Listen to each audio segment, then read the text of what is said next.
John Oliver, welcome to the show. Thanks for having me. How are you? Doing all right. Doing all Mate, right. Thank you again. I really appreciate this. Some people might find this a little bit weird, but I think I have to give context on how this relationship started. I was over in Scotland for the golf, and obviously very into my golf these days, and was infiltrating the Golf Australia headquarters. Like, I don't think we've heard the thing "fake it till you make it."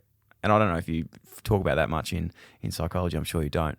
But I seriously did that and infiltrated the Golf Australia. And every single person I spoke to over there said, you need to get Jonah Oliver on your podcast. There you go. Yeah, no, there's some good people in Golf Australia. Yeah. So it was a fantastic time. And the first time I actually laid eyes on you was when Cam Smith had finally taken home the claret jug. Is that That's what it's it. called? That's Yeah, it. the claret jug. And you were celebrating, getting some champagne thrown all over you. Obviously played a really big role in that team. And then sneakishly sort of slid into the DMs on the internet, and a few days later we were having a Zoom meeting while I was in Greece, and I think you were back in London. Yeah. My voice still hasn't recovered. Yeah. It was a pretty special moment. You've had a fairly big few months, haven't you? You've been over in Europe, obviously with Cam and with the golfers at the Open, but then off to Birmingham as well with the Com Games. Yeah, it's been a big 2 months. So it started actually in America. The last 2.5 months, I met up with Cam. We had a week together leading into his Scottish and British Open. Then I went up to Seattle and did World Championships with athletics. We had a really good campaign there. Then I flew to the British Open, obviously with Cam, and I had 4 other golfers there as well. And then down to, Commonwealth Games.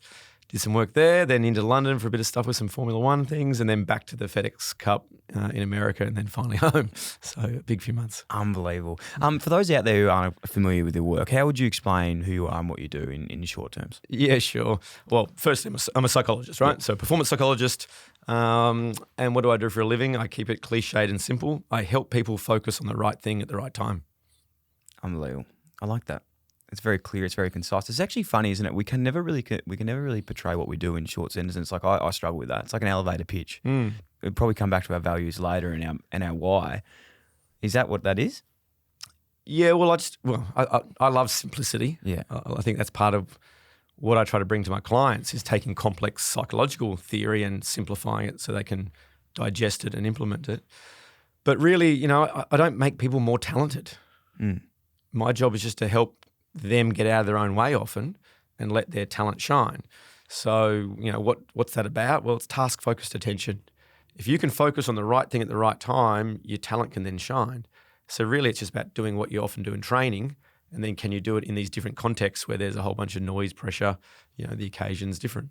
When an athlete or a business or a team or a coach elicits your services and they come to you and say, Jonah, we need some support, what do they normally come to you with, and what do they expect, or what do they think that they're going to get help with at the start? Yeah, well, that's a complex question. I guess it depends if it's a deficit model or not. So some people come with a deficit. Yeah. I don't perform well with pressure. We don't seem to play well in finals. There's something that's getting in the way. Others will come and say, look, functioning quite well, but we've heard you've helped people, climb the ladder of their world rankings or win world championships or whatever it is. So it's just a pure performance enhancement sort of model. And then my job is just to reverse engineer that, right? Just work with them about what are we actually getting after? Like I always say, ambiguity is the enemy here. Let's be really, really specific on what we're chasing. And then work backwards from that and then look at what's getting in the way. What's getting in the way. And sometimes it's really granular, right? Like if I can help my golfers, one shot around, at the pointy end of the thing, that's 50 in the world to top 10 in the world, right? So sometimes it's just chasing a little bit around, their wedge game or their putting or something, and that's the biggest lever that then brings the improved performance. If it's already complex systems like a large organisation, or you're working with an exec team, or you're working with a football club where there's lots of moving pieces of the puzzle, you need to spend some time to really diagnose that effectively about what's getting in the way, and then what levers do we need to pull there. Is there, I suppose, a misconception maybe sometimes of what people think they need versus what they actually need in these circumstances? Yeah, I think that's a pretty human thing to do, right? I'll go to the dentist and say my tooth hurts. I know that. I don't know what's required to stop it hurting or fix it. That's the dentist's job, right? So that's sort of the approach I take. Like they'll come and they'll be able to generally identify their pain points, This gets in the way. We don't play well when we're in finals. Or this is the problem when I'm trying to close out a round of golf when I'm in the lead. Or, they can normally identify a lot of their pain points. And they've probably tried a whole bunch of things to try to fix it. And then they're realizing that what they're doing isn't leading to the outcome they want. So then my job is to work with them about maybe trying some different options. Love it. Sure. So the reason I asked that question is something that I really love. After listening to a lot of your work and what you've been able to say, something that resonated with me the most in that is confidence versus competence. Yeah. And I think that, if I'd have known this 10 years earlier and maybe looked into this a little bit, things could have been very different in my sporting career. Yeah. You able to talk about that? Because I still really love to understand it and how much I think that this is just it's such an easy, tangible thing to get our heads around in sport. Yeah, sure. And business. Yeah. Well, it's the most common thing I get asked to help with. Jonah, can you help me with my confidence? Or I'm struggling with low confidence. Or a coach will say, Jonah, these guys aren't confident enough. And it's like this obsession with confidence because the belief is if I feel confident, I'll play well. Whereas what they're really saying is they want competence. Now, what's the difference? Confidence is an emotion. I'm feeling a certain way, whereas competence is a behavior. I can do something. And I use playful metaphor, right? Me at a karaoke bar with 6 beers in my belly, I'll jump up on that stage and I cannot sing. Doesn't matter how confident I am, I can't sing, right? Yet there's plenty of people out there who have amazing voices, but they're too caught up in their story to get up on stage and sing, right? I'd much rather have somebody who's actually competent singing at my wedding than somebody who's confident, who's probably my best man and butchers it, right? So, in life, in sport, we've got to focus more on bringing people's competencies out and not searching for this idea that we have to be confident before that can happen. Confidence actually follows competence. Do you want a confident team or a competent team? Oh, John, we need both. No, I'll give you a choice point. Which one do you want? A competent team or a confident team, right? Of course, most coaches then get it and go, well, we just want them to be competent, right? I even be more playful when clients say, Jonah, can you help me with my confidence? I say, tell me what it looks like. I'll do an Etch-a-Sketch and put up some posters around the neighborhood. I'll go searching for your confidence. Can you just go out there today and just do what you normally do at training? Just repeat the behaviors that you're really good at, and I'll meet you at the end of the game and we'll see what happens. And of course, they come at the end of the game and, oh, Jonah, I found my confidence halfway through the game. Oh, wonder why, connecting to competence. But even athletes and coaches get their language wrong. Mate, you played really well out there today. Yeah, I was just super confident. It's like the ball doesn't know what you're thinking and feeling.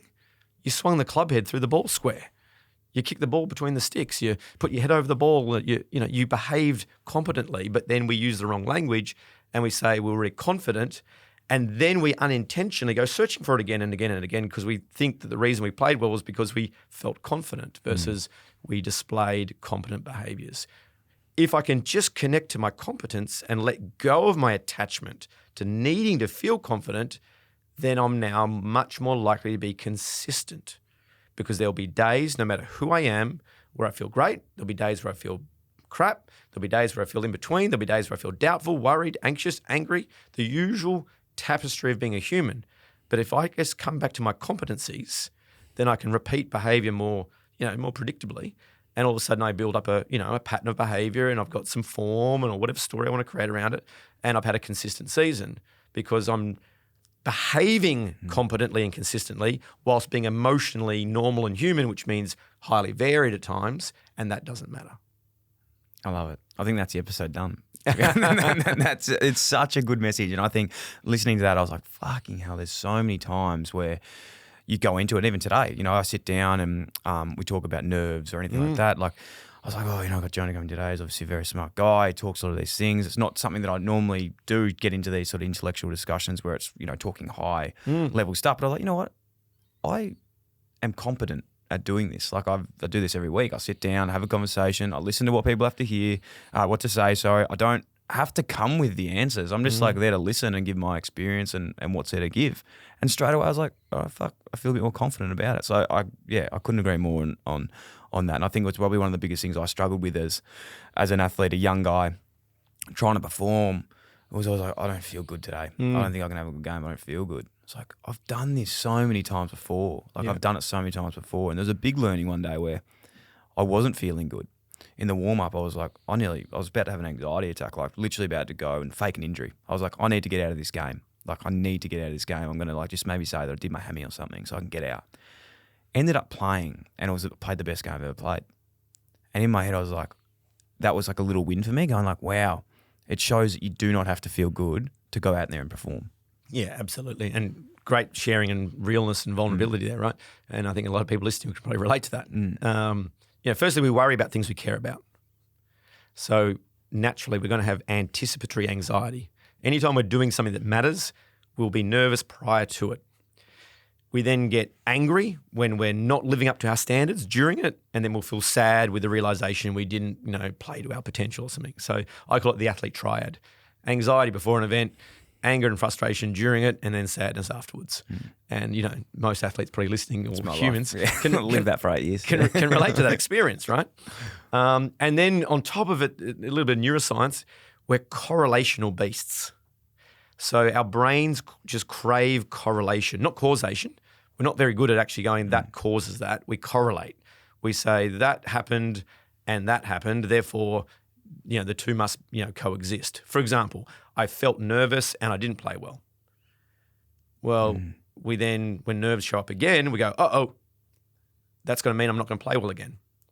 But that's correlation. There's no causation. What happens is when we're nervous and we believe nerves are bad, because our coach said, believe in yourself, be positive, calm down, or we've read a self-help book that said that, we then try to get rid of those nerves and fail. We then get, you said panic attack, we then get into this thing called a metacognition, which is the worry of worry, or the fear of fear, or the judgment of feeling anxiety. So we're sitting there pre-game, getting nervous, going, can't feel this way.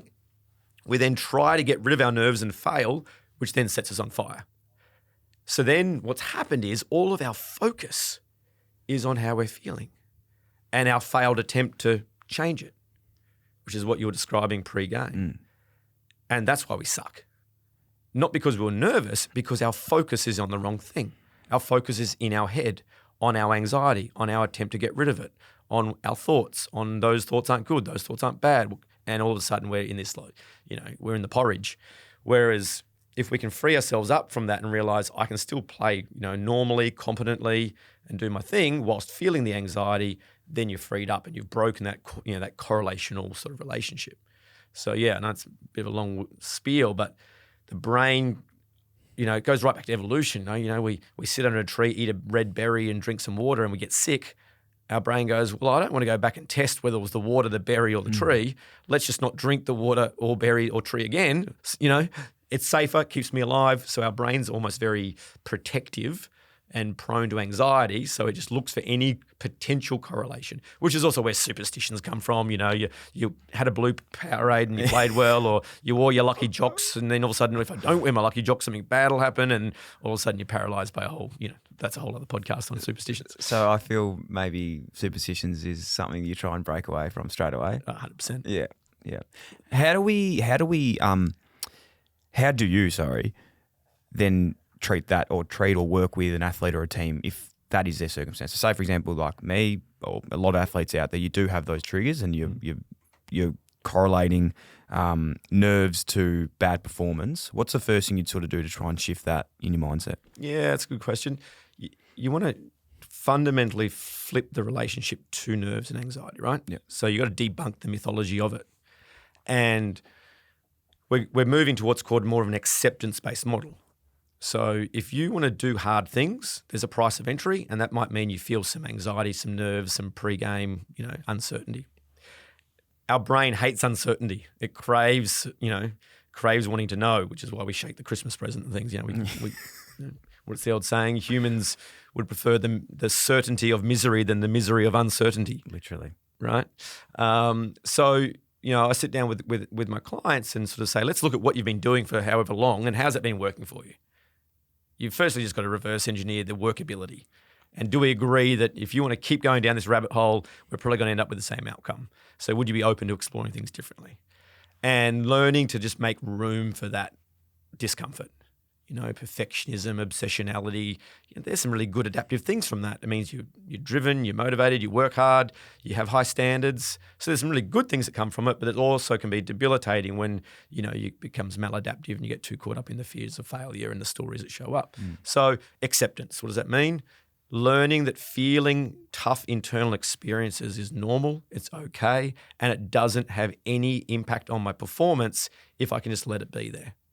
So growing your capacity to actually sit with more discomfort, not getting rid of it and we call them control strategies, calming down, being positive, not feeling muscle tension, not feeling negativity, not having that thought. Like it's all control strategies versus going, hey, how about we just free up and just let the brain be a brain firstly, because it's going to do that for the rest of your life. And it doesn't matter. Matter of fact, what's more important, feeling good or playing good? Trying to get rid of your nerves or letting them be there, focusing on the right thing at the right time and getting after what's important to you. So I really try to help my clients let go of their relationship to their internal content and learn that part of being human is we have a rich tapestry of hopes, dreams, doubts, worries, and that's okay. And this idea that I have to be in this really fixed psychological state in order to perform well is absolutely garbage. You have to be in a state of focus and connected to the behavioural outputs that you're required to do. And what allows that typically to happen, not getting caught up and hooked by my stories around, what's going on for me. Well, it's exhausting. It's absolutely exhausting. Totally. I've everyone listening to this today that's been in business life, anything, you always narrate this story around what a perfect day for you is. You wake up, you feel fresh, the sun's out, it's not raining. You do have your favourite jocks, you have a good breakfast, you go to the game, the coach loves you, and you go out and you have 30 and you kick 5 and, everyone loves you, which I love the story of what, towards the back end of my career, I don't know if this is correct or not, but it was more around embracing when things aren't and sort of like almost trying to change it up each week, having uncertain things happen and putting yourself in situations, even in training, to prepare yourself for match day when things don't go right. Do you do that a lot with athletes? Like that sort of at training, like train at a level and maybe try and have things that aren't right on game day to sort of get ready for the big dance? Yeah, well, firstly, there's a couple of things there you said which are really interesting. Competition is an ordinary performance on a special day. I'll say that again. Competition is just an ordinary performance on a special day. And that's how I help AFL players, Olympians, racing car drivers, UFC fighters, surgeons, business leaders. It doesn't matter. It's understanding that my job is to train at a level that's at the level of what's the sport demands or even beyond, so then I can show up when it really matters and just replicate. The tyranny of the lift is one of the biggest things I debunk. And there's a lot of coaches maybe listening who, in that locker room try to fire up the team, all right, today we've got to lift, today we're going to dig deep and find, it's like you're telling them what we've done in training so far isn't good enough and you need to go out there and you got to go out and do something different. But we haven't trained for that, by the way, boys, but all the best, off you go. It's like, what? Versus, okay, guys, are we clear? Any questions? Today's, we replicate what we've been working towards. Great. Let's go. There'll be a bit of crowd out there. It's pretty special. It's a prelim. Like I imagine we're all pretty nervous and excited, and that's okay. But remember, all we have to do today is replicate what we're here to do. Replicate what got us into the prelim. Replicate, your role. And that creates clarity, connection to competence, and away you go. So, to your question about do you need to train for adversity, I think you need to look for training drills and skills and things that at least create the noise of normal performance. I don't really like, golfers just sitting on the range hitting, balls off perfect lies with, no wind and, like that's not golf, right? I think 25% of the time you're not in the fairway in regulation at the very best in the world. So 25% of your shots on the range sitting in the first cut of the rough, don't see a lot of that on tour. Not my golf. It's really so. Obviously, we spoke before about being at all the competitions, the British Open, with the Com Games as well, specifically. Yep. With athletes, say track and field athletes, they get a comp every 2 years or 4 years where they're training their whole time under probably, it's hard to sustain that motivation for 4 years, and then you get to this pinnacle of your sport. And I think I already know the answer in this, but what separates the ones that perform on those stages and they embrace it versus the ones that maybe get there and get overawed by a situation? Yeah, they're really boring. Really boring. That's my playfulness. I say, go out there and be really boring. Just normal, boring, same. They get to those big occasions and they're emotionally not the same. It matters. It's the Olympics. They know it's their once-in-a-lifetime event. And to your point, yeah, they compete far less frequent than other sporting codes. So there's an extra story around that, and there's an extra magnitude of the fear of failure and all the trimmings. But the mindset that we work on is the ability to go out there and just be normal, replicate, almost be boring. And by pursuing nothing special, adrenaline, the occasion, whatever, often sucks you along and you might break your PB or the world record or whatever that is. But you don't do it by pursuing it.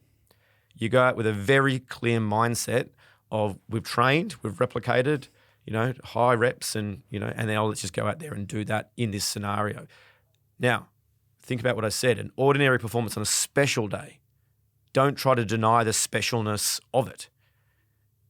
Oh, just pretend it's training. No, it's not training. It's the Olympics. You can't lie to your brain, right?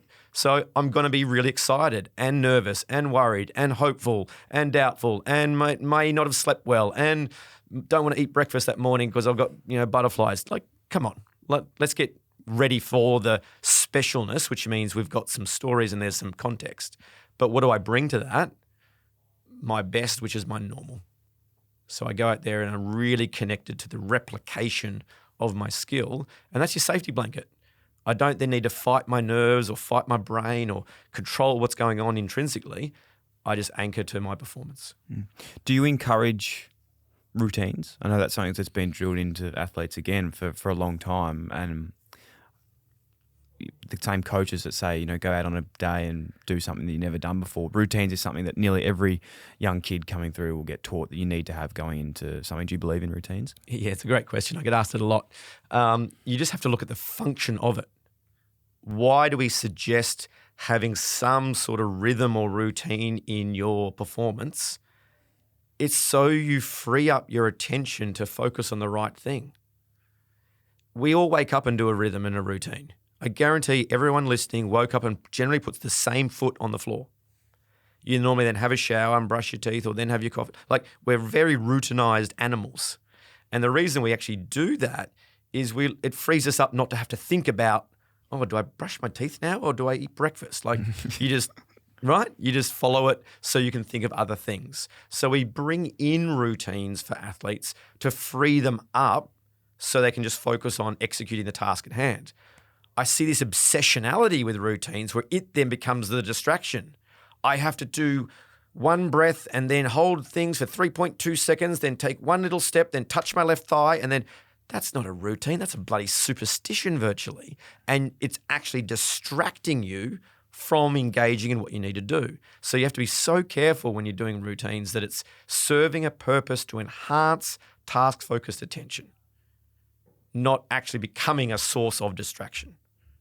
I'm so focused on my pre-kick routine that I haven't actually looked at my target and thought about kicking the ball, through the sticks. And all of a sudden you wonder why your kicking percentage goes down. Like, because the kicking coach said, we've got to have more routines. How about we just get better at kicking a football and use some rhythms and stuff that's relatively similar so we can just engage in the task at hand. Would you think that that's like nearly one of the biggest misconceptions that athletes would hear and go, wow, like I didn't realise I was doing that? What's something that people, in business or sport, they come to you and go, no, this is actually good for me, when you go, well, no, it actually isn't? Well, that's a long list. What are the things that people... Oh, wow. That they come in, they think this is a one thing that I know is good for me, but in realistic, you can break it down like, no, it's actually not, which is very common. There's been so many things where I'd think, oh, no, it's good for me to do this. The routine one, for example, is a huge one. I'd get in these routines. Every week I have to do the same thing. Thought it was good.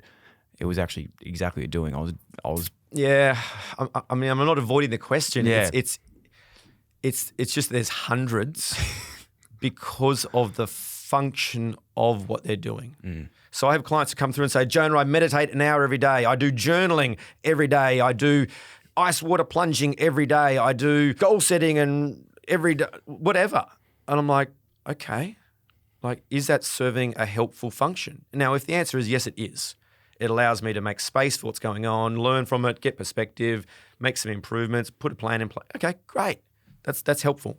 But if it's actually just being done because you've seen somebody else do it, you went along and heard somebody give a speech and they said they did it, so you went, oh, I better, like, it's junk. It's not serving any purpose in your life. You're doing it because you're hoping that maybe it's like some magical source that will lead to some outcome versus actually serving a real mechanism in your life in the pursuit of high performance. So I know it's a bit of a broad answer, but it's what's the function of it? I like meditation and breath work, or if it's enhancing your task focused attention by strengthening your prefrontal frontal cortex. If it's I'm just trying to run away from anxiety and I don't like stress, so I do my breath work because it gets rid of my stress. And I'm like, don't you have to do a stressful job by definition? So why are you running away from stress? Don't we need to learn to grow and embrace more? So then all of a sudden you're doing something that's actually making you worse. So for one person doing meditation, it's really useful. For another person, it actually might be making them worse. You've got to understand the function of what they're doing. So that's a really, really interesting point, which I think that is, I've been guilty of this as well, in terms of we can get down a path sometimes where if something's good for us, we try and promote it for everyone. And, obviously, gratitude, a lot of these things are very prevalent at the moment, which is great. Like I love doing that. But I know from hearing that now, that might actually not be good for you. You've got to work out what's actually best for you in that circumstance. Yeah, absolutely. And that's why I like exploring values, right? Like, let's find out who you are, what really matters to you, and then get after that. Let's pursue a life of something that really is meaningful for you. And what's the expression of those values? It might be how you express it on a golf course or a footy field or in surgery or in the business sector. But once you truly understand who you are and then start to architect your life and do things that really serve that and bring it to life, all of a sudden you'll probably have some really good rhythms and routines and habits, but they're yours and you own them and they help bring you to live a life that's the best version of yourself, not I'm doing it because I saw somebody on the footy show, so they did it. Yeah. A huge question, which is on that, before we get into the value stuff, is around with mindfulness, breathing. And there's incredible strategies for this, as we said, but a lot of that I've heard you say are short-term fixes. Yep. So there's something to make you feel better in the moment. There's a strategy to bring your cortisol levels down and feel more relaxed. Yeah. But for that long-term effect of being able to, like you said, be in the moment, actually embrace stressful situations, that more long-term fix of actually embracing it. How do you go about that? Is it literally just sitting down with a professional? Is it, again, going to your values, working out what's best for you? Okay, there's a couple of elements to that question. So firstly, we need to understand this concept called experiential avoidance. Okay, humans are really good at experientially avoiding, meaning when discomfort shows up in us, we typically have to do something quite quickly to get rid of it. If I drop a snake here in the studio, you're going to probably have some anxiety and you're going to want to run out of the room. That's you avoiding that experience. And you feel calmer when you're outside of it and your brain says that's a good thing to do and that pattern gets reinforced, okay? It's like if we went to a cocktail party and I was eating one of those canapes and had spinach in my teeth, and given you're a good bloke, you'd come up and say, hey, Jonah, just letting you know you got some spinach in your teeth. I'll say, oh, thanks. But then being the budding young psychologist, I'd say, I'm going to go back to the last 3 people I spoke to and say, excuse me, when I chatted to you, did I have spinach in my teeth? And let's say they say, yes. I say, why didn't you tell me I had spinach in my teeth? And do you know what the most common answer is? I was embarrassed. I didn't want to make you feel bad. Yeah. I didn't want to make you feel awkward. I didn't want to embarrass you. I don't know. I figure you might find it yourself. I don't know. And I say, you liar. Like, what? No, I didn't. I didn't want to make you feel bad. I said, you're lying. You didn't want to feel bad. Mm. You went to say something, and just as you're about to maybe say, oh, I better tell this guy, you felt that awkwardness, and you went, oh, he'll work it out. Somebody else will tell him, and you avoid, right? And this happens in every day in our lives. We don't tell a colleague what we really think. We don't give a performance conversation to a staff member because we don't want them to think we're a bad boss, or we don't want them to cry, or we don't want them to complain to HR or whatever. We don't give feedback to our partners about something that really grinds our gears, or I don't know, like everywhere in life. Somebody brings you a sandwich at a cafe and it's got tomato that's made the bread soggy, And there's a whole bunch of your listeners who just eat it and not send it back, even though you're paying good money for it. Like, because we don't want to feel the discomfort of whatever shows up when we go to do that, right? So humans are quite poor at experiential avoidance. So a lot of the work we need to do is learning to say, well, okay, maybe I don't care if my bread's soggy with some tomato. That's why I didn't really say anything, Jonah. I say, yeah, but what about things that you do care about? Do you care about your career? Do you care about, being the best version of yourself on that footy field or the golf course? Or do you want to be the surgeon that you've spent years training to be? And if the answer is yes, then it's like, well, then let's look at what we have to get out of the way of and stop experientially avoiding. So that's really fundamental, firstly. The reason I had to go down that rabbit hole prior to talking about mindfulness, meditation, what have you, is, again, a lot of people use, let's call it breath work, for experiential avoidance. I'm feeling really stressed out, so I'll do some meditation. I get rid of my anxiety and tension. I feel better. And you think, yeah, Jonah, it felt great. I say, you have just reinforced the relationship that stress is bad and that when it shows up, you need to get rid of it. So if you're only sort of doing your breath work as a way of trying to get rid of that discomfort, you're actually making yourself weaker because you're feeding that story that when stress is there, I must get rid of it. Whereas if you want to build your capacity to take on more challenges in life and do harder things, you've got to lean into that. You've got to be willing to sit with discomfort. So this is where we'll get a little bit technical. Mindfulness is different than meditation, especially transcendental meditation. Mindfulness is simply noticing things on purpose, non-judgmentally, which is bloody hard, right? Not drinking that water and going, oh, that's lovely and cold. It's just noticing the temperature of the liquid going down my throat. It's doing a breath and just feeling the chest move and contract and just noticing it. That's all. I'm not trying to breathe in the good and breathe out the bad. I'm not trying to calm myself down. I'm not trying to get into this Zen zone of flow and deep whatever. I'm just training up effectively my prefrontal frontal cortex to be better at focusing. And so I'm very particular with all my clients around doing work that grows the focus area of your brain. I've never had an athlete or a client say, Joan, I'm good for focus. I don't need more. Like they all want to be able to focus more. And I say, well, you can do bench presses for focus. We know enough about neuroscience. Just do 3 minutes of mindfulness 3 times a day. And after 6 weeks, you can do an fMRI of the brain and you can see the changes in the neural architecture. So let's just get after it, right? And we don't need to go doing these other things that might feel good, but actually in the background might actually make us weaker. It's a bit like a cigarette. Feels good in the short term, kills you from cancer. There's a lot of stuff we do that helps us experiential avoid. The deep breathing before the game, it feels a bit better. But how'd that go for you? Well, then the anxiety came up as soon as I stepped over the line.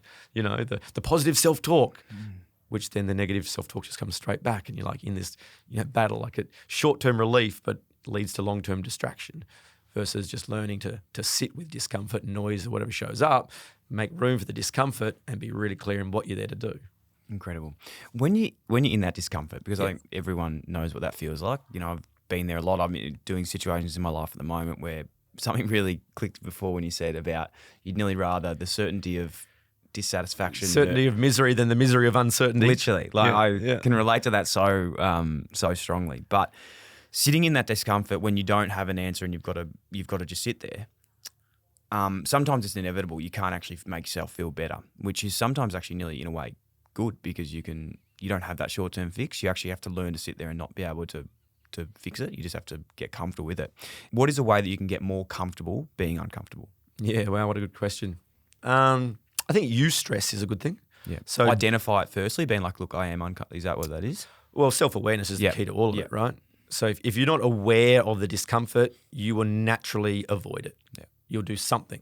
So sort of like calling it out at what it is? Yeah, absolutely. Like if you're not aware you're feeling uncomfortable in a team meeting, then you're just not going to answer a question because you won't want to be vulnerable and be wrong and put your hand up. So you'll just sit there quietly, right? You'll just avoid. But if you're aware it's there and you're like, hang on, I don't actually understand what's going on in this sort of thing, so therefore I need to put my hand up because I said I want to be a really great teammate and not let the others down and whatever. So I'll let the discomfort be there, but I'll put my hand up and ask the question anyway. That self-awareness is critical to it all. But to your point around how do you build it, Firstly, you've got to understand, am I willing to feel it? Right? Like, if I put a whole bunch of broken glass on your studio floor and said, let's do some motivational walking, come on, you want to take your shoes off and it's going to cut your feet and you're going to end up with stitches, it's going to hurt, but, you're keen, man. I imagine you'd give me some expletives and tell me where to go. If you asked me to, I'd do it for you. I doubt you would. But if I said, hey, listen, walk across that same broken glass, but at the end of it, I'll guarantee everyone you care and love for will have a life free from harm and suffering, and all your dreams, hopes, and aspirations will come true. But you're going to have a couple of weeks of having some sore feet. Would you be willing to walk across the glass? Sure. Right. So what does that show? It shows that humans are shit at pointless pain. We don't do anything if it involves pain and there's no purpose behind it. Mm-hmm. But if we connect to something of meaning, we'll endure great hardship. It's not how painful something is, it's how important something is. And we spend too much of our life trying to take away the pain before thinking we can then act in the right way, rather than dialing up our connection to the importance. Wow. The other example I use is if I'm playing basketball in the street with my kids and the ball rolls onto the road and a car comes, I'm letting the car hit the basketball. If my daughter runs out to try to get the ball, I am running in front of that car. And I don't care if that car kills me. I don't care if it breaks every bone in my body and I'm in immense pain. I don't even stop to really connect to, is it going to be painful? How much pain? Like, I don't care how much pain because of how important she is to me.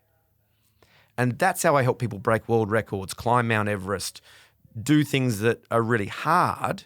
We connect to the meaning and importance behind it. And that's when you tap into, what looks like motivation, but really it's just connecting to importance. Incredible. That's got to be on your website, I reckon. We're going to cut that clip up. That was fantastic. Does that take us to our why and our values? Is that a good lead into that? Yeah, absolutely. Talk us through that, because it's something that I've been guilty of writing down values and, putting them in my locker and going, fantastic, just did my values, there they are. It's, being, fun and everything. Yeah. But then never visiting it again. Of course. How do you go about this when identifying an athlete, businessman, businesswoman, person? What's the process? Yeah. Really cool question and a pivotal piece of work. Yeah. Right. So we know the science says that if you're going to pursue values work, that you'll actually end up with some competitive advantage, and it leads to lasting behavior change. You don't have to do it. I mean, we've all got values. Every human being on planet Earth has values. Some just haven't taken the time to maybe, put some words around it or whatever. But it's really about taking the time to connect to the things that are, that you value and of value and the values within it. So you need to understand a few things when you're doing values work. Firstly, you want to separate what you value from a value. And some people get that a bit mixed up, right? I value friends, family, health and fitness, learning, growth, adventure. Like, they're things I value, okay? So they're things that are important to me. My career is important to me. My family is important to me. But then my values are who I am deep down in my heart and how I want to be in those domains. For me, it's mastery, curiosity, playfulness, and value. They're the things that I really identify for. In my corporate business, one of my key values is margarita pizza. Don't create meat lovers crap, 3 ingredients that just you drive across town to buy, So values can be really playful, right? As long as that evokes the right thing. And so then how do you want to be in any given moment? I want to be loving.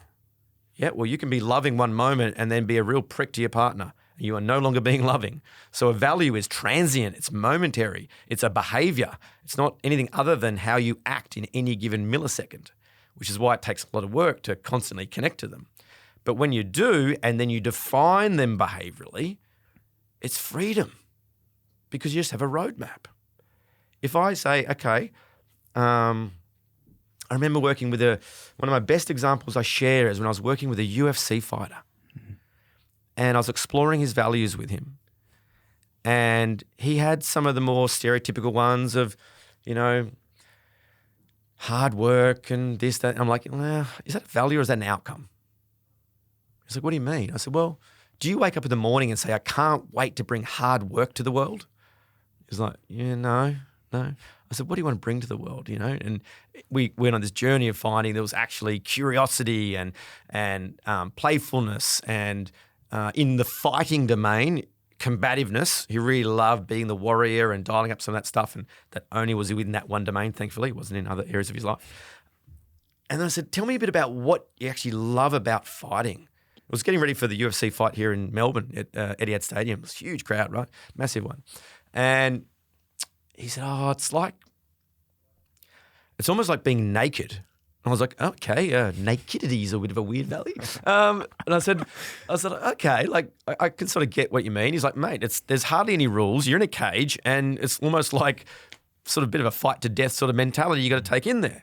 And he goes, I just feel so naked and I'm so exposed and raw. And I was like, man, I can't even imagine how vulnerable that must feel. And he's like, oh, I love that word. Vulnerability. That's yeah, wow, I really want to use that. That just resonates. I was like, okay, well, let's play around with what that looks like. So no longer just a word. What does that look like?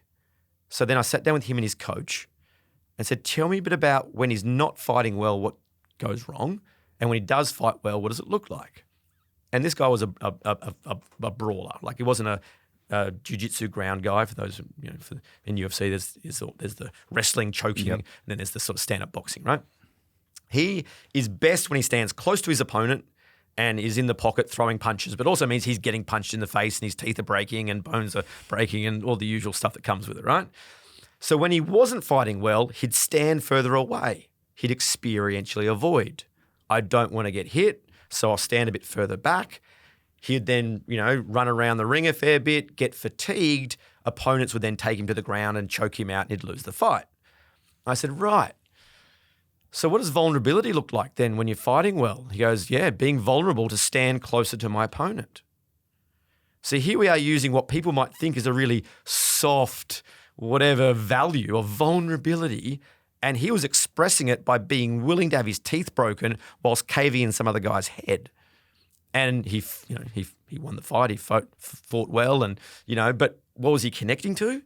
A really deep connection of being willing to dial up vulnerability in that moment, and that was expressed by standing closer to your opponent. So it doesn't really matter what the value is what I'm trying to say by this story.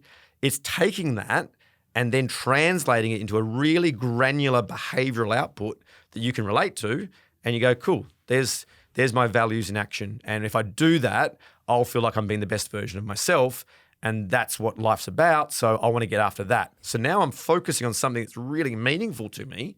And it's less actually about the context, the outcome, the scoreboard, or whatever's going on. I've got something that sort of supersedes that.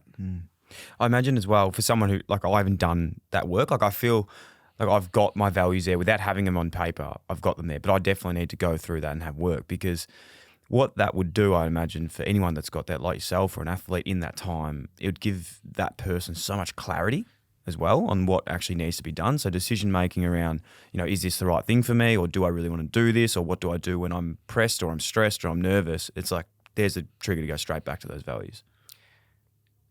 Cam Smith didn't have to worry what he was going to do on the final day at the British Open. I was there. You were there? I was there on the 17th. I have to tell you this story.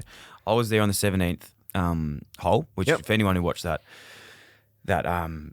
comp, around the scores, he was basically, I think at that stage, even with Rory. Yep. He was in front, hit his ball into this green, which is traditionally one of the hardest holes on the course. Landed in a terrible spot, absolutely terrible spot. There was this massive bunker that, I was literally opposite him. Like you could only see half of his body coming over. And he was so calm in the way he just walked up to it, looked at it, almost in a way boring. Like it was boring to watch because I was like, how, he's just so calm. Like he was just so calm the way he did it. And he putted it over this hill, unbelievable, walked up to it again, did his same routine, made one of the most clutch putts I've ever seen. Then coming through, I saw Rory. Now, not to comment about Rory, I don't know what happened, but he hit this amazing shot into the green, closer putt, in a great spot, no break really in the green at all, and then missed the putt. And in my head, I was thinking, fuck, what was the difference between those two plays on that day? I would have a clue because I don't work with Rory, but I'm going to debunk a critical thing that you just said. Yes. Cam was so nervous in those final 5 holes, he couldn't swallow water. He talks about this funny moment where he reached for the water bottle, and we do some stuff with mindfulness and resetting and having a sip and all the usual grounding stuff, and he nearly choked to death on international TV because his throat wouldn't swallow. That's how nervous he was, right? Because he's human. He knew the score. He knew this context. He knew it was a major. He knew he was going to live. He knew the whole setting. He's not an idiot. And it mattered to him. He could hear the roaring of the crowd behind who were following Rory, so he knew the scorecard was coming. He knew the context. So he was super, super nervous. So I want you to understand that. Have I not learned anything today? That was just so, that was unbelievable. But what he was he was composed. Yes. And committed. And competent. And consistent to his competency. So, the morning of when he and I would meet for breakfast like we always do, and let's go, what's our plan here? The plan was our usual plan. Don't change.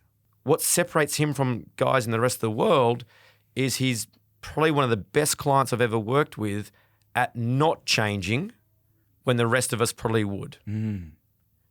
He took the same start line, same targets, same shots, same what have you, even though his brain probably wanted to club down, play safe, decelerate, steer this one, just bring it home, whatever story is showing up in the brain. And unwaveringly, the answer to that is, I just play my values in action. This is how I play golf. But it frees people up. Like I said, you don't go to bed at night going, oh, I wonder what I need to do tomorrow. It's, I know what I'll bring to the equation. That doesn't guarantee the scorecard's going to be your friend. Golf's hard. He might not have hit the ball well, but he knew what he was going to bring to it, i.e. him, his values in action, the best version of himself, and therefore, let's get after it. The best shot early on, so I worked with Cam for 4 years. He was 65 in the world. We got to number 2. The best shot was when he was playing in a playoff about 2.5 years ago. So they go back to the 18th hole and he hits it in the water. OB, bang, in the piss. And everyone's like, what? He stuffed up or he choked or he can't believe he lost, No. Because he took the same line that he'd been taking on day 1, 2, 3, and 4 and he teed it up and went after it. He wasn't playing Superman golf. He wasn't playing, scared golf. He just took his normal, relatively aggressive line, but his normal golf. And he didn't put a good swing on it. And I debriefed and he's like, no, mate, it was the right shot, right target, right everything. I just, didn't hit it well. And I knew in that moment that it was more important for him to stay true to how he dissects a golf course than playing the situation and the context. The other guy hit a 3-wood, club down, went left, made par, won the tournament. Awesome. He's also still number 80 in the world. Cam went on to become number 2 in the world because he was willing to keep playing the right brand of golf, not the context. That's incredible. That is seriously real. It's unbelievable to go into that that behind the scenes look, because even after everything was spoken about today, knowing what I know, I should have known how nervous he would have been. But it did look like he was so calm. Like it looked like he just knew what he was doing. He had his sort of thing under his thing. But yeah, literally talking about what's spoken about today, it's not what you feel, it's what you do. He's all my clients hopefully get to a place of being good at accepting that nerves is the price of entry. Mm.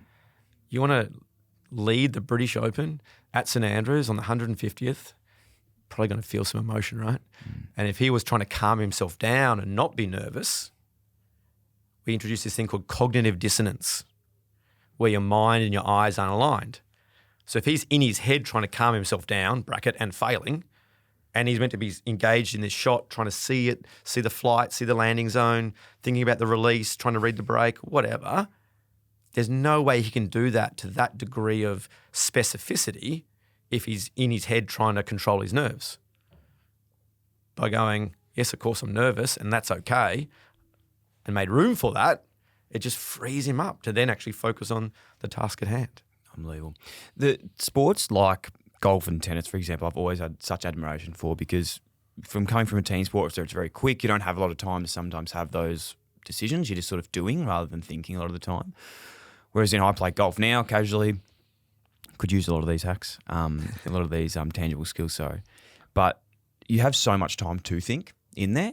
Do you feel that's an advantage or a disadvantage, or is it both? Complex question. Certainly we know that individual sports as well. Yeah, so discrete sport, so where there's lots of stoppage, definitely gives us more time to ruminate, think, worry, tangle ourselves up. So I find that sports like golf are probably, and tennis, are definitely ones where we're more prone to get distracted by our internal content versus, continuous sports where, like you said, once the ball's rolling in front of you, you're not deep in thought, you're just sort of in doing mode. But then I know that every midfielder I've worked with, that at every stoppage, and every time there's a goal kicked, every time there's something, there's time to get a little bit bogged down. So it does change. But yeah, some of those more continuous sports, once you're in there, it's a little easier just to stay task focused, definitely, which is why I think you see, there's a lot more sports psychologists on the golf tours, motorsport, tennis tours, just given that it probably does make you a little bit more vulnerable to getting caught up in that.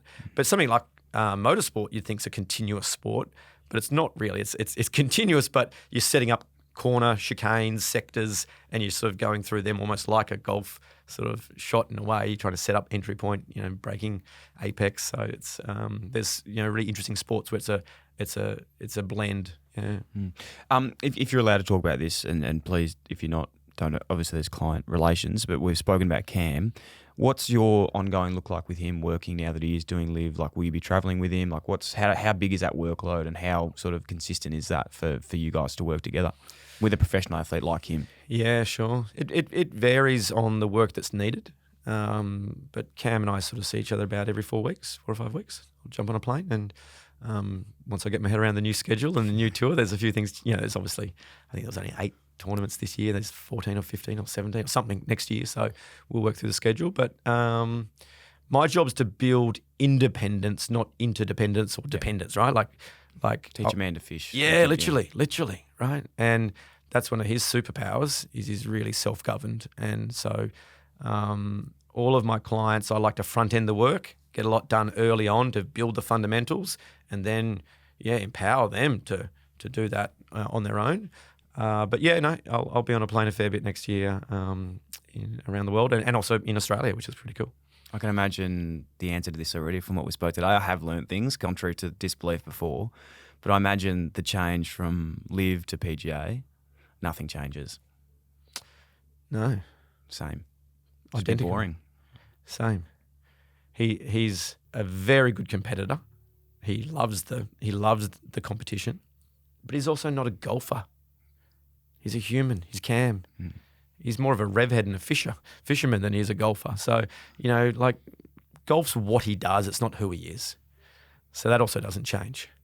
So everyone's caught up in the story and the narrative and the media, and it's like, he's very clear in who he is as a human, and he's clear about the life he wants to live and spend more time with people that matter and time in Australia with his family and doing the things that he loves. So, that stuff's really cool that this new opportunity probably allows him to do more of that. But yeah, as from a golf standpoint, well, he just won this morning, right? He just won his second tournament, and he just walked away with the trophy. So you'll never quieten down his competitive spirit. Unbelievable. Going from individual sport to team sport, where does that differ? I heard a quote once from Daniel Ricciardo, which I loved what he said in this, and it's interesting to get your opinion. And he was saying about in individual sport, when you have a good day, you win because you've governed that decision. In team sport, you can have the best day and you can lose, and you can have a really bad game and you can win. Yeah. How does that work into sports psychology? Is that something that you work with teams? Like, is it something that comes up with players a lot?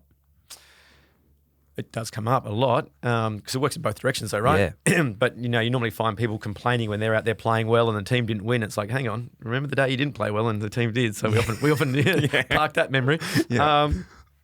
But again, it comes back to what you value. What do you actually rate your performance on? And what's really important to you? So, we go out there to win. You know, sport is about competition. That's what's great about it. Like, it's okay to pursue outcomes. But if your evaluation of your performance is really clearly defined around your values in action, then that's what you rate. So that becomes more of what you value at the end. It's, did I play true to me and my values and my role for the team? And we got the chocolates. That's a great day. You've played well, you've played your role, you've played to your values, and we won. That's where you feel awesome, because it's the perfect, marriage. It's more the buffering of when the team maybe hasn't played well, but you're saying, I still played my role, I played to my values, and I brought what I could to that equation. It means you go home at night feeling the disappointment of loss, but not the regret or the anguish of underperformance. So, yeah, I don't know if that answers your question, but I try to help my clients just be more stable. If you can just show up and play really well, consistently and stable, then you can normally be a bit kinder to yourself, right? Even when the team hasn't had a great season. I suppose even the question that more holistically as well is like, when you're coaching an individual, that's for their sport, individual sport. When you're coaching a team as a whole team, how important is that to then get or a business or whatever that is, to get a collective buy-in for language and be able to all keep each other accountable to those things? Like, when have you seen that work best in a team sporting environment? What do the best teams do? Yeah, well, there is that buy-in, right? Yeah. So you already answered that. It's about is it messaging from like the coaching and stuff as well? Is that like where leadership best? matters, right? Yeah. Top down matters. Like, it really matters, because you set the tone, you set the expectations, and you don't want that conflict where, I've seen many a coach say, we're going to be about, our vision and our values, and we're going to, have a culture that's founded on that, and then all they care about is the win-loss and the handballs. You played your role. No, the champion data says you didn't get as many, numbers here, versus actually looking at what the performance was. So you got to be really careful that, because athletes will see right through that, don't they? Like, all they care about is you playing your role, and then they hold the statistics up at the end of the game, and all they care about is the statistics, not the role playing. And you're like, okay. I mean, the whole dressing room picks up on it. Yeah. So, for all the coaches listening, if you're going to actually say one thing, be congruent to that. But to your question, what do the best teams do? Yeah, they have a shared vision. They have clearly defined values, not outcomes, values, and then really explicit behaviours about what that is, in action. And we all get after that. And remember, accountability is celebrating the desired behaviour. So I'll take a little segue. When I'm teaching my kid to ride a bike, I'm being hyper accountable by going, good, yes, pedal, steer, keep going, quicker, move, whatever. I'm shaping the desired behavior. That's accountability. I don't yell at my 4-year-old saying, that was no good, you didn't do this, you didn't do that. That's easy to call out the aberrant behavior. The guy eating the pie in the MCG can see when you didn't land the tackle. Like, identifying the wrong behavior is easy, right? Shaping the desired is what good coaching's about. And so that's why you want, great cultures that are founded on a vision that's really clear, some values and behaviors that fall out of that, and then leadership that reinforces and holds you to account the desired behaviors. And that's when you normally see a shift in team performance, because it's then resilient to when pressure comes. Because otherwise, when pressure comes, we'll all get very individualistic. We'll all just think about our role, our own world, our own statistics, our own what have you, because we get into preservation mode where we don't want to have the coach blasting us in the review on Monday. And that's when all those human synergistics and interdependencies break down. Like a whole bunch of individuals running around versus, team dynamics. Before we get into the business world, just lastly on the sport, if you had to pick out there, if there even is an answer to this, what is the hardest sport to obviously maintain and be really good at, both physically and mentally? Is there a sport out there that you could choose? I get asked that all the time. That's good. The good questions here today. Yeah. Really, it's a tough one. And I don't really think there is. I know there's just they just present different challenges. And that's not me sitting on the fence. Like, I think golf is exceptionally hard from a psychological standpoint, because it's such a fine motor control, right? Like it's, half a degree of club face being not square with the velocity that they're swinging clubs these days, it really amplifies the error and you're going to spray it. Motorsport, I've done 18 years of V8s. I've worked with, Le Mans and Porsche and World Championships and things there. And like just looking at what is required to get 0.2 of a second is pretty amazing, to stay really composed and metronomic as the tyres change, as the track temperatures change, as the wind changes, as the fuel load gets lighter. Like the whole car is constantly changing, and you're having to, hit braking markers and apexes and look at your throttle modulation and braking and all of that. And literally what's separating you from first to maybe, sixth is 0.2 of a second across 3 kilometres. That's pretty cool. Well, that's a really fun challenge to work with the human brain in that moment, and how do we sort of optimize it. They're probably the 2 more extreme individual sports that I think put a lot of load psychologically. And then in team sports, it's generally the larger the numbers and the more chaotic the environment. So AFL would unquestionably be quite a challenging sport, given it's not in a rectangle field.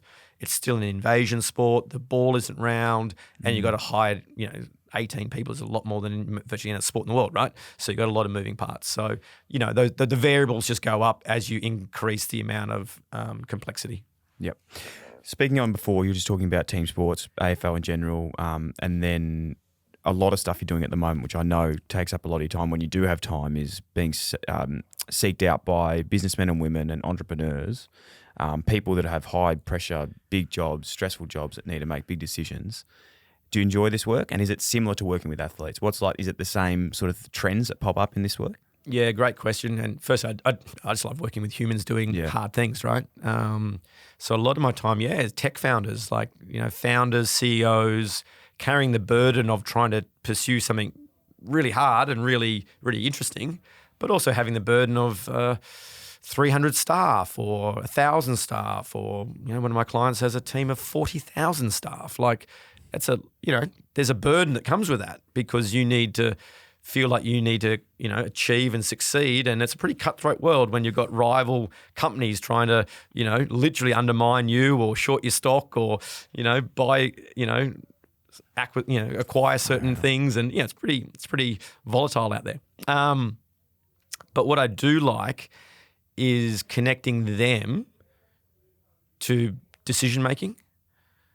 So, it's less of a motor output like hitting a wedge in golf or kicking a goal in footy.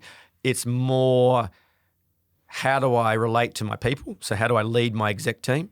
Or how do I manage the board? Or I'm really getting frozen by, do I do decision A or decision B, which has massive implications potentially for the direction of the company, and making room for that and, freeing them up to connect to their native genius, because they're obviously very, very good at things. They've got some really high competency in whatever domain. And so my job's to just get them out of their own way, right? Free their brain up from their fear, their doubt, their stories, so they can get back to that, And so I like that challenge. And seeing them do interesting things of taking businesses from that startup sort of phase through to, the stock exchange or whatever they want to do with their goals is interesting in terms of just the pure pursuit of outcome. But what I actually love doing is helping them as humans and saying, you can have it all. You can run a $1 billion company and still have a work-life balance and still look after your health and fitness and still be a good friend, brother and partner or husband or wife. It just means you've got to architect your life, and you've got to be pretty intentional in what you do. And you've got to make sure you're not getting caught up in your hooks and derailing. So we do a lot of that stuff around their values in action and all the stuff we've spoken about today, because it's, I think that's what enjoyment in life is. It's doing hard things, right? Unbelievable. I can imagine you being a very, very, I know how busy you are, man, because it's taken us a long time to catch up, because you're just jet setting everywhere. Do you have scope to work with other people? Is there people out there that even athletes in general, or other people that you'd go like, I'd love to work with these sort of people? Yeah, there's always, I always sort of have a philosophy of say yes and then work out how to do it. Yeah. I like that. It's as long as it's just a mutual buy into solving a puzzle, like I'm getting better at saying no to things that I don't think I'll bring value to. Yeah. So my core values: mastery, curiosity, playfulness, and value. And it's like I want to do things where I know that I'm creating value for my clients and bringing value to that, that pursuit. Well, I really respect that, because I don't know if this was a part of it. Before we even had the pod, I inquired about it. I was like, I'd love to talk to you about this. And you're like, well, let's set up a meeting first and see if it's actually the right thing to do. Correct. Yeah. Yeah, absolutely. Because it's like, well, why would I bring value? Why would I come on this show if it's not going to bring value? Right. Have to. It was great. Yeah. Yeah. Well, I've never done that before, but I was like, sort of like, oh, fuck, what am I doing here? Like, do I have to say something? But it was just more of a sound and go, is this actually going to work? Like, let's not waste each other's time if this isn't going to be valuable for people. Yep. Yeah. And I get asked to do things from certain people that might have a checkbook and want to throw money at a problem. And I'm like, it's not going to bring me to life. I'm not going to be the best that's not really where I want to play anymore. And therefore you say no, right? Because you've got to be congruent to what I'm trying to do with my clients. I can't, not be the same with myself. Do you set goals? Do you set targets? Is there something that you want to achieve? Like, what's next for you? Where do you want to go with this? Wow, I haven't been asked that before. That's cool. First new question. There you go. I set outcomes, performance goals, and process goals to a point. Mine these days are less around stereotypical career aspirational goals. I've ticked nearly everything in terms of I wanted to work at the Olympics, and I've gone to multiple Olympics. I wanted to go to done that, win whatever, like be part of those teams. So that doesn't mean I don't want to keep doing that work. I just find it's not about what necessarily the outcome is. It's about the puzzle to solve. And I'm certainly drawn to complexity and challenge. So hence why if it's something of meaning on the table and there's a decent puzzle or challenge to solve, that normally brings out the best in me. So I sort of am open to that. And then I'm also trying to do stuff that gives me the right balance of the things that matter. So work-life balance as well. So I've got 2 young kids, and I'm really committed to being a present dad. So hence why I don't live, full-time in America or other countries where I probably could easily and probably justifiably earn more money and all those metrics. But I like to do work that allows me to still be the dad I want to be, as well as get on a plane and go work with interesting people pursuing complex things. Love it. Jonah, it's been absolutely incredible catching up today. I really do genuinely appreciate your time. I know how busy you are. I know the incredible things you're doing, and just blessed to have you on. I've seriously learnt so much. I'm going to be listening back and taking some notes, because there's definitely some things that I think everyone listening today can take from, which has been incredible. I love how tangible those lessons have been. So I cannot honestly thank you enough for your time. Hopefully we can stay connected and keep in touch, and I'll make sure I hit you up when I'm over in the States at the Phoenix Open, and we'll catch up for a beer then. Perfect. Thanks for having me. Thanks, cheers, mate.